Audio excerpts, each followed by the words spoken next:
사도행전 20장 13절에서 15절까지의 말씀을 저와 여러분이 교독하도록 하겠습니다. 13절입니다. 우리는 앞서 배를 타고 앗소에서 바울을 태우려고 그리로 가니 이는 바울이 걸어서 가고자 하여 그렇게 정하여 준 것이라. 바울이 앗소에서 우리를 만나니 우리가 배에 태우고 미들레네로 가서 15절 같이 읽겠습니다. 거기서 떠나 이튿날 기호 앞에 오고 그 이튿날 사모에 들르고 또 그 다음날 밀레도에 이르니라. 아멘. 하나님께서 바울의 사역 가운데 함께하여 주심에 감사를 드립니다. 우리의 삶에 함께하여 주셔서 주의 길로 인도하여 주시옵소서. 예수 그리스도의 이름으로 기도드립니다. 아멘. 바울이 어제는 열심히 강론을 했고, 그런데 이제 유두고가 창에서 이제 떨어져서 죽게 되었으나 하나님의 역사로 바울을 통하여 유두고가 살아나게 되고, 그렇다고 강론이 끝난 것이 아니라 날이 새기까지 이제 거의 하루 종일 하는 것 같은데 그렇게 복음을 전하고 이제 떠나려고 하는 것입니다. 이제 떠나기 전에 이제 할 말이 많다 보니까 그들을 또 사모함으로 사랑함으로 그렇게 이제 계속해서 말씀을 증거한 것이고, 이제 다시 이제 돌아가서 예루살렘을 들렸다가 3차 전도행이 이제 거의 다 끝나게 됩니다. 그렇게 되고 이제 4차 전도행은 이제 엄청 많은 건 아니고 이제 로마에 가서 이제 결국은 좀 있다가 몇 년 후에 이제 결국 순교하게 되는, 그렇게 이제 바울의 생애가 끝이 나게 되는 것입니다. 13절 보겠습니다. 우리는 앞서 배를 타고 앗소에서 바울을 태우려고 이제 그러니까 바울과 다른 사람들이 나누어서 가는 것입니다. 이제 앗소에서 이제 만나기로 이렇게 되는 것이거든요. 앗소에서 배를 타고 기다리고 바울은 걸어서 이제 오는 것입니다. 바울을 태우려고 그리로 가니 이는 바울이 걸어서 가고자 하여 그렇게 정하여 준 것이라. 말씀드렸다시피 이제 앗소에서 바울은 걸어서 오고 다른 사람들은 배를 타고 가고 이렇게 한 이유가 있는데요. 이제 바울이 걸어서 간 것은 이제 거기 들르면서 복음을 좀 전파하려고 하는 이유, 또 두 번째 유대인들이 해하려고 해가지고 마게도니아 이제 헬라 이제 아가야에서 배를 타고 이제 사실 바로 이렇게 가려고 했는데 유대인들이 공모해가지고 바울을 해하려고 해서 이렇게 돌아가서 이제 그런 이유도 아마 있었을 것이고, 또 이제 세 번째는 이제 혼자만의 좀 시간을 가지려고 하는 것입니다. 이제 거의 이제 3차 전도여행에 막빠지기 때문에 바울의 사역이 이제 후반부에 좀 이르렀다고 봐야 되는 것입니다. 4차 전도여행이라고 하지만 4차 전도여행에서 엄청 많은 일, 물론 있긴 하지만 로마에 가서 좀 이제 가택연금이라고 해서 좀 못 돌아다니고, 물론 좀 더 돌아다니기도 하긴 하지만, 그래서 그런 엄청난 일들이 그전에도 이미 하나님께서 다 하셨긴 하지만, 물론 로마에서도 어느 정도 사역이 있긴 하지만 좀 막바지에 이르는 것입니다. 그래서 이제 혼자만의 시간을 가지고 좀 이런저런 정리도 하고 이렇게 이제 하나님께 또 기도하는 시간도 가졌지 않을까 이렇게 생각합니다. 왜 이제 혼자 따로 걸어갔는지에 대해서 이제 우리가 생각해 보자면, 이제 유대인의 어떤 방해도 있었고, 또 혼자만의 시간을 가지고 또 복음을 이제 돌아다니면서 전파하기 위해서 그렇게 이제 하고, 나중에 다시 합류하고 이제 배를 타고 이제 다시 돌아오게 되는 것입니다. 14절의 말씀을 보겠습니다. 바울이 앗소에서 우리를 만나니 우리가 배에 태우고 미둘레네로 가서, 이제 앗소에서 그렇게 이제 다시 만나가지고 배 타고 미둘레네로 갑니다. 이제 미둘레네를 찾아보니까 터키하고 굉장히 가까워요. 그러니까 터키 지역이라고 봐도 무관한데 바로 옆에 있는데, 이게 사실은 터키가 아니고 그리스 지역입니다. 터키 바로, 그리스는 주로 이제 왼쪽에 있거든요. 이만큼 떨어져 있는데 그 섬이 굉장히 많더라고요. 근데 꼭 터키 바로 한 10km 정도 가까운 그 섬이 터키 섬이 아니고 그리스 섬입니다. 그래서 거기 이제 항구로 와서 지금 여러 지명이 나오는데, 배를 타고 항구도 갔다가 이런저런 섬도 갔다가 항구도 갔다가 이렇게 돌아오는 과정을 보여주고 있는 것입니다. 그래서 드로아에서 앗소까지 이제 한 30km 정도 이제 왔는데요. 이게 하루 만에 갈 수 있는 것인데, 하여튼 그런 거리로 와가지고 터키에서 배를 타고 또 그리스에서 그리스 이제 미둘레네로 이제 결국은 가게 되는 것입니다. 그래서 뭐 그렇게 먼 거리는 아닙니다. 지금 터키 지역에서 좀 걸어서 이제 여기서 아수에서 만나가지고 배를 타고 이제 결국은 어디로 가냐면 예루살렘으로 가려고 하거든요. 예루살렘 갔다가 이제 수리아 갔다가 다시 이제 마지막 전도 여행 그렇게 이제 마무리가 되는 것입니다. 자, 15절의 말씀을 보도록 하겠습니다.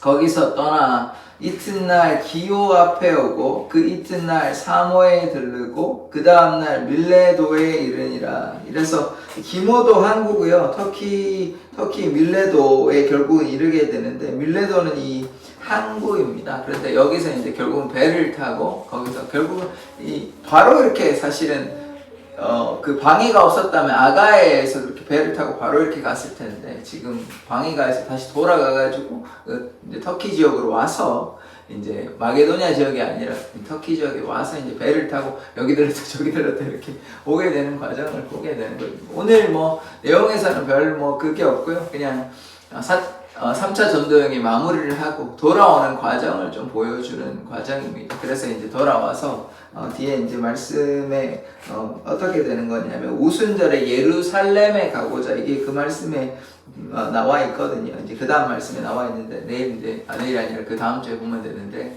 오순절에 이제 예루살렘에 방문하고자 그렇게 하는 것입니다. 이제 바울은 이 3차 사역이 끝나고 또 예루살렘에 어떤 일이 생긴 거라고 이제 좀 하나님께서 보여주시거든요. 성령께서 말씀하여 주시는데 그럼에도 불구하고 좀 역경과 고난이 있다고 하더라도 결박을 당한다 이런 것들을 보여주십니다. 그런데 그럼에도 불구하고 갑니다. 그럼에도 불구하고 가요. 이제 왜냐하면 바울의 이 사역의 근거, 바울의 사역의 이유는 무엇이냐면 무슨 자기를 드러내는 것은 전혀 없고 오로지 예수 그리스도를 나는 살아도 사나 죽으나 오직 예수를 위해서 살아가기 때문에 예수를 위해서 자기의 생명을 조금도 귀한 것으로 여기지 아니하고 지금 계속해서 복음 사역을 감당하고 있고 결국은 또 이제 로마에 가서 한 몇 년 후에 이제 바로 죽지는 않고 몇 년 후에 좀 거기서 좀 사역을 어느 정도 합니다. 하고 그 이후에 이제 죽게 되는 것입니다. 그런데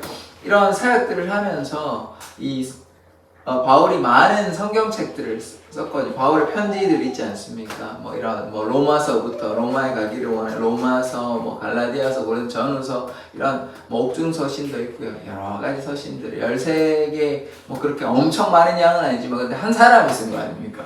구약은 뭐 어떤 한 사람이 쓰긴 하더라도 지금 뒤에 있는 영향력이 이게 뭐 양이 그렇게 엄청 많지 않다 하더라도 이 내용이 참 이 심오한 어떤 교리적인 내용이 굉장히 많이 있습니다. 어떤 이야기를 이렇게 풀어놓은 것이 아니라 우리가 이런 체계적으로 정리한 것들이 누구로부터 시작되었냐?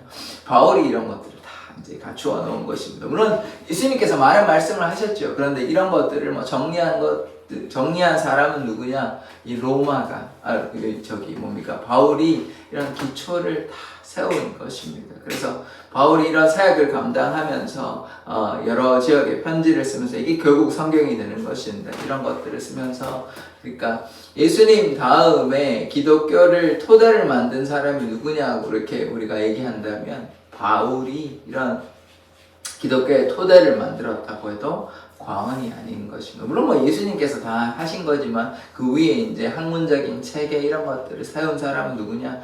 바울입니다. 바울이 이렇게 편지도 쓰고 돌아다니면서 복음을 증거하고 이것들이 그냥 뭐 아무런 열매가 없는 것이 아니라 많은 사람들이 이방인이라 또 유대인들아 많은 사람들이 돌아오고 그래서 하나님의 영광이 바울을 통하여 나타나는 것들을 우리가 계속해서 보고 있거든요. 그런데 어려움도 있었고 고난이 있었지만 그럼에도 불구하고 주님을 향해 표대를 향해 계속해서 나아가는 것입니다. 지금 배를 타고 여러 군데 이렇게 왔다 갔다 하면서 결국은 뭐 하나님의 뜻에 순종하기 위해서 배를 타고 이렇게 결국 가서 이제 예루살렘에 가는 것인데요. 이제 뭐 다음 주에 보겠지만 예루살렘에 또 핍박이 조금 기다리고 있습니다. 그렇지만 그럼에도 불구하고 뭐 어려움이 있으니까 피하는 것이 아닙니다. 바울은 어려움이 있어도 그것을 이제 어려움에 굴하지 아니하고 계속해서 나아가는 것이에요. 그러니까 우리의 삶에도 이제 바울과 같이 어려움이 있고 역경이 있지만 바울과 같이 믿음으로 나아가야 하는 것입니다. 그러니까 우리의 삶에 하나님께서 함께 하신다는 것을 우리가 날마다 기억해야 하는데, 우리가 우리의 생각으로 또 우리의 능력으로 우리의 힘으로 무엇을 한다 이렇게 하면 굉장히 제한적이고 또 제대로 할 수 있는 것들이 많지 않습니다. 그리고 쉽게 지치게 되는 것입니다. 그래서 하나님의 일은 어떻게 해야 되냐면 하나님께서 공급하시는 힘으로 해야 하는 것입니다. 바울이 기도함으로 하나님께 가까이 나아감으로 이렇게 사역을 다 감당했기 때문에 마찬가지로 우리가 하나님께 의지하고 하나님께 매달리고 그러면 하나님께서 힘을 주심으로 말미암아 우리도 하나님께서 맡겨주신 사명을 감당하는 것입니다. 그러기 위해서 주님께 이제 기도함으로 주님께 가까이 나아감으로 우리에게 맡겨주신 그런 일들도 감당하게 되는 것이죠. 그래서 이 바울이라는 인물이 그저 하나의 사도로서 우리가 볼 수도 있지만 사실 이 기독교의 역사에 있어서 굉장히 중요한 역할을 감당한 것은 사실입니다. 물론 예수님에 비할 바는 아니지만 그러나 인간임에도 불구하고 사도로서 또 복음을 전하는 사람으로서 이 기독교에 어마어마한 영향을 끼쳤다는 것을 우리가 부인할 수 없는 사실이거든요. 왜냐하면 여전히 우리가 바울이 쓴 이 성경책을 가지고 공부하고 말씀을 우리가 보고 또 그것이 하나님의 말씀으로 우리가 다 받아들이고 있지 않습니까? 그러니까 그렇게 본다면 하나님께서 이 인간 바울이라는 인물을 통하여 하나님의 놀라운 역사가 나타났다는 것을 우리가 다 받아들이고 있는 그런 것입니다. 사실인 것입니다. 그래서 우리가 하나님께서 이렇게 한 사람을 통하여 얼마나 귀한 역사들, 귀한 사역들을 하셨나 이렇게 우리가 본다면 우리도 마찬가지로 하나님의 뜻 가운데 거하면 하나님께서 사용하신다는 것입니다. 그래서 물론 바울의 대단한 것도 있지만 그러나 바울이 하나님께 순종하고 바울이 하나님의 뜻 가운데 거할 때에 하나님께서 바울을 사용하신 것처럼 구약의 많은 인물도 그러한 것이거든요.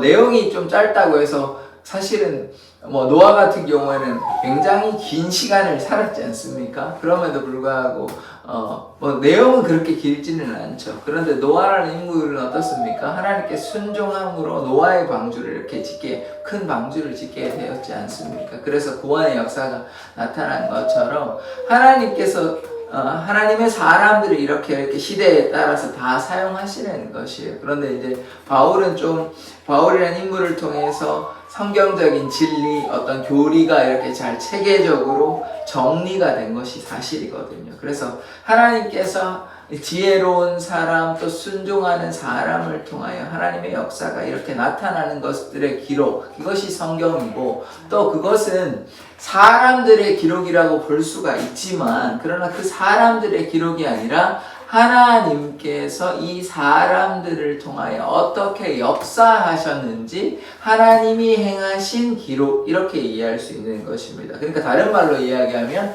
하나님의 사람들의 기록인 동시에 하나님께서 하신 일들에 대한 기록인 것이죠. 그러니까 하나님께서 노아를 통해, 하나님께서 아브라함을 통해, 하나님께서 다니엘을 통해, 하나님께서 느헤미야를 통해, 하나님께서 바울을 통해, 베드로를 통해 어떠한 일을 하셨는지를 보는 것이 성경인 것입니다. 그래서 우리가 하나님께 이렇게 나아가서 순종할 때 하나님의 놀라운 역사들이 나타나는 것을 우리가 다 이렇게 보지 않습니까? 그렇다면 우리도 하나님께 순종함으로 믿음으로 나아가고 십자가를 지고 함께 예수님과 동행한다면 우리에게도 하나님의 역사가 여전히 나타난다는 것이죠. 그래서 그 믿음을 우리가 성경의 사건이나 성경의 기록들이 예전에 어떠한 2000년 전에 4000년 전에 어떠한 사람이 이러한 것을 했다, 참 하나님께 순종하고 잘했다 이렇게로 끝나면 우리에게는 아무런 상관이 없는 것입니다. 그냥 영웅전, 위인전 이런 거 읽는 거하고 똑같은 것이에요. 그렇지가 않습니다. 성경을 그렇게 이해해서는 결코 안 되는 것이고, 우리가 다니엘이나 느헤미야나 여러 인물들이 있잖아요. 우리 이런 사람들을 통해서 이러한 사람들이 주께 순종하니 어려움도 있고 때로 참 죽음의 위기 가운데도 있었는데 하나님께서 구하여 주시고 함께하여 주시고 이렇게 지켜주시고, 그런 기록들을 우리가 바라보는 것이요. 또 이스라엘 백성들 같은 경우에 광야 가운데 불순종하고 방황하니까 하나님께 이렇게 징계를 당하고, 또 그러함으로 결과적으로 가나안 땅에 들어가지도 못하는구나, 이런 여러 가지 것들을 종합적으로 이해할 수 있는 것입니다. 하나님께 순종하는 자는 하나님께서 의인의 길로 인도하여 주시고, 하나님께 불순종하는 악인들은 어떻게 되냐, 결과적으로 망하게 되는 것입니다. 악한 행동들은 물론 우상 숭배나 하나님의 마음을 아프시게 하는 죄들도 있지만, 우리가 잘 기억해야 하는 것은 악한 행위는 뭐 도덕적으로 윤리적으로 나쁜 행위, 이것만 악하고 뭐 죄다 이렇게 보는 것이 아닙니다.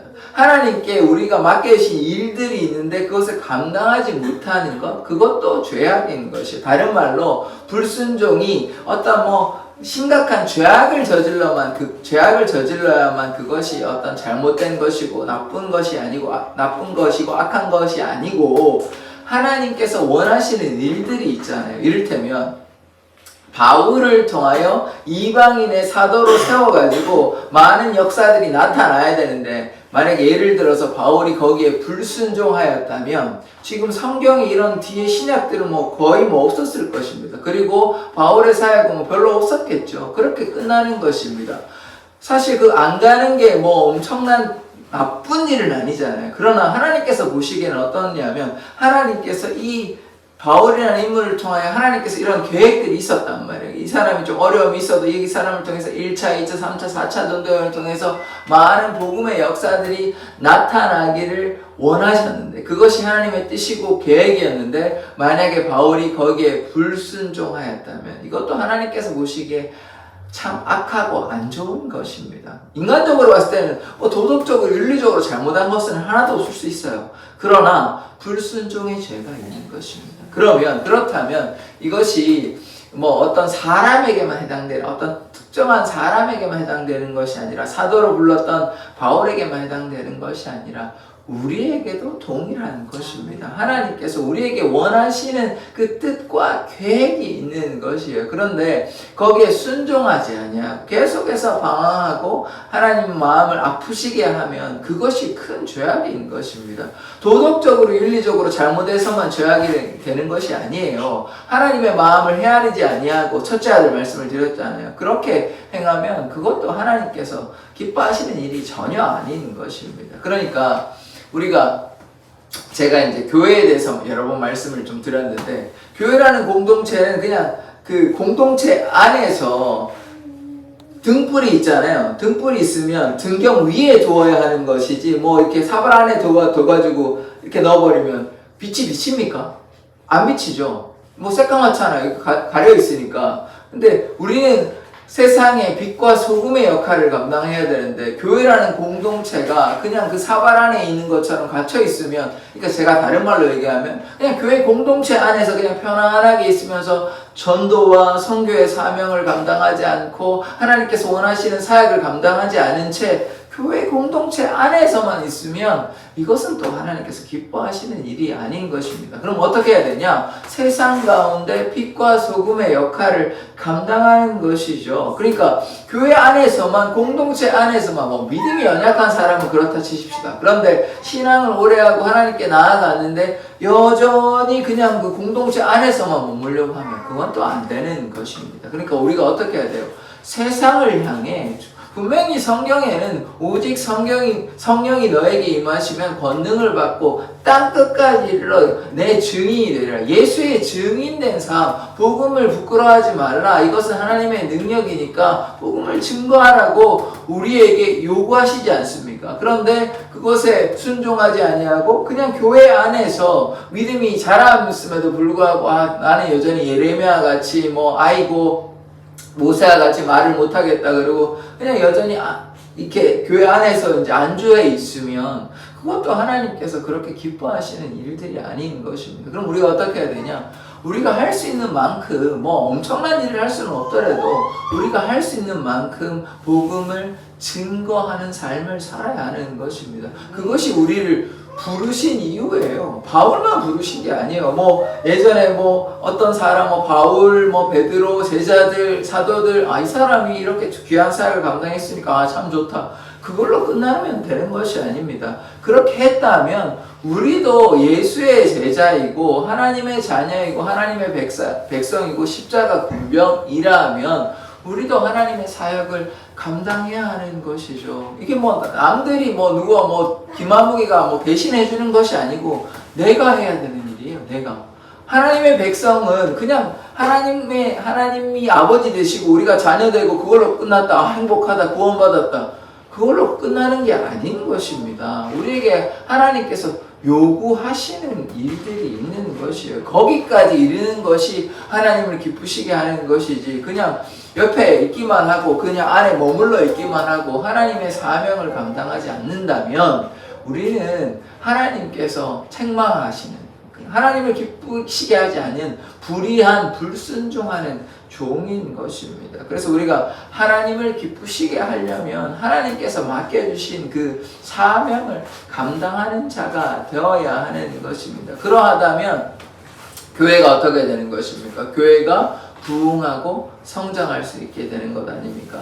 바울이 순종함으로 하나님의 교회가 건설되고 확장되는 것입니다. 그래서 지금 배도 타고 여러 군데를 돌아다니면서 하는 것 아닙니까? 마찬가지로 우리도 하나님께 순종한다면 하나님께서 맡겨주신 사명을 감당한다면 그 열매가 나타나게 되는 것이죠. 그래서 우리가 어떻게 해야 됩니까? 주님께 더욱더 가까이 나아가고 주님의 그 말씀 따라 순종하면 그럴 때 하나님의 역사가 나타나게 되는 것입니다. 만약에 그냥 머물러 있는 신앙이라면 앞으로 나아가지 않는 신앙이 표대를 향하여 나아가지 않고 그냥 여전히 현재에 머물러 있고 혹은 과거에 내가 열심을 가졌으니까 그게 뭐 이 정도 했으면 됐지 거기에 머물러 있는 신앙이라면 이것은 잘못된 신앙인 것입니다. 옛적 일을 기억하지 말고 이전 일도 생각하지 말고 하나님께서 새 일을 행하신다고 말씀하셨으니까 하나님과 함께 앞으로 전진해 나가야 하는데 계속해서 머물러 있는 신앙은 이것은 다르게 얘기하면 불순종하는 신앙인 것이에요. 그것이 하나님께는 뭐 변명할 게 없는 것입니다. 우리의 뭐 육체적인 혹은 어떤 문제가 있어서 그렇다 그러면 하나님께서 뭐 이렇게 이해해 주시겠지만 그렇지 않은 상태인데도 불구하고 하나님께서 계속해서 이제 말씀해 주시는데 거기에 불순종하면 되지 않는 것입니다. 그래서 우리가 하나님의 뜻에 따라 순종하는 삶을 살아가기를 원합니다. 이 바울의 이 사도행전의 기록들은 하나님의 말씀에 순종한 결과물들이고 그리하여 하나님의 놀라운 역사로 많은 사람들이 바울을 통하여 돌아오게 되었고 그것들을 우리가 계속해서 보고 있는 것입니다. 그래서 그렇다면 우리도 바울과 같이 또 다른 사도들과 같이 복음을 위하여 힘쓰는 삶을 살아간다면 하나님께서 우리를 통하여 하나님의 사람들을 통하여 역사하셔서 그래서 어떻게 되냐 사람들이 세상에서 힘들고 괴로워하는 사람들이 예수를 믿고 구원받는 역사가 나타나게 되는 것입니다. 바울을 통하여 다른 사람들이 돌아왔다면 우리를 통하여 하나님의 사람들을 통하여 세상 가운데 괴로워하는 사람들도 돌아오게 되는 것입니다. 우리가 그것을 믿고 증거하는 삶을 예수님을 증거하는 삶을 살아야 하는 것입니다. 그런 것들 우리가 보고 있거든요. 조영기 목사님 같은 경우 어떻게 됩니까? 참으로 연약하고 육신의 질병으로 힘들어했지만 그가 하나님께 순종함으로 많은 사람들이 그를 통하여 돌아가게 되었거든요. 그러니까 2000년이 지난 지금도 하나님께 순종하면 사도 바울처럼 우리를 통하여 많은 사람들이 아니더라도 한 명의 영혼이 예수를 믿고 구원받는다면 그것이 얼마나 축복된 일인 것입니까? 그래서 우리가 주님을 향해 믿음으로 나아가기를 원합니다. 그래서 바울처럼 순종함으로 나아가면 지금 제천에 있는 괴로워하고 있는 많은 영혼들이 그 중에 한 명이라도 또 여러 명의 영혼이라도 이렇게 와서 주님께 예배하고 그리함으로 천국 백성이 된다면 구원함을 얻는다면 이것이 얼마나 축복된 일이고 감사할 일인 것입니까? 그래서 우리가 그런 마음으로 표대를 향하여서 나아가는 자 되기를 원합니다. 그러하면 하나님께서 우리를 사용하여 주시는 것입니다. 그래서 우리가 믿음 달라 하시고 우리가 우리의 힘으로 할 수 있는 일이 아니니까 단단한 믿음 가지고 할 때 하나님의 역사가 나타나는 것 아닙니까? 그러니까 어제도 보았지 않습니까? 유두고라는 청년이 죽었음에도 불구하고 바울을 통하여 죽음의 권세도 깨트리는 그런 놀라운 역사가 일어났기 때문에 하나님께서 사용하시면 모든 것이 가능한 것입니다. 그래서 우리도 이런 전도의 역사를 잘 감당하는 그런 하나님의 사람 되기를 원합니다. 기도하겠습니다. 하나님께서 이 바울을 통하여 놀라우신 역사를 일어나게 하심을 우리가 보았습니다. 하나님, 우리도 사용하여 주셔서 제천에 사망의 그늘에 앉아있는 괴로워하고 있는 영혼들에게 하나님의 사랑과 은혜를 증거하는 삶을 살아가게 하여 주시옵소서. 어떠한 환경과 형편을 바라보지 아니하고 믿음으로 담대히 나아가는 자 되게 하여 주시옵소서. 주님, 사랑의 교회를 통하여 하나님의 놀라우신 역사와 하나님의 증거가 나타나게 하여 주시옵소서. 예수 그리스도의 이름으로 기도드립니다. 아멘. 주기도문으로 예배를 마치도록 하겠습니다. 하늘에 계신 우리 아버지여, 이름이 거룩히 여김을 받으시오며 나라 임하옵시며 뜻이 하늘에서 이룬 것 같이 땅에서도 이루어지이다. 오늘날 우리에게 일용할 양식을 주옵시고 우리가 우리에게 죄 지은 자를 사하여 준 것 같이 우리 죄를 사하여 주옵시고 우리를 시험에 들게 하지 마옵시고 다만 악에서 구하옵소서. 대개 나라와 권세와 영광이 아버지께 영원히 있사옵나이다. 아멘. 우리가 날마다 바울과 같이 순종의 삶을 살아가게 해달라고 주여 한번 외치고 기도하도록 하겠습니다. 주여!